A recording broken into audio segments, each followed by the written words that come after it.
Are you facing issues with maps not working on your Apple Watch? It usually happens due to connection problems, outdated software, or location settings being turned off.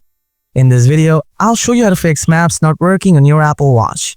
So without wasting any time, let's get started. Before doing anything else, make sure you're connected to your internet network like Wi-Fi or mobile data. You have a stable internet connection. Turn on and off airplane mode. Now try these advanced solutions. Solution 1. Turn on the location. First, open up the Settings app on your Apple Watch. Scroll down a little bit.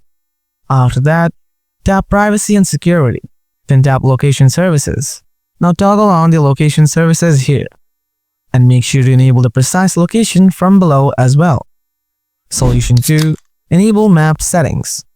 Grab your iPhone. Open the Watch app. Scroll down to the Maps. Tap on it. Here you need to enable all the settings. Solution 3. Force Restart Apple Watch. Press and hold both the side button and the digital crown simultaneously for at least 10 to 15 seconds until the Apple logo appears. Now hold off and wait to restart. And folks, this is the way to fix your maps not working issue on your Apple Watch. Hope you find this video helpful. Don't forget to hit the like button. If you have anything to ask, let me know in the comment section below. Thanks for watching. See ya.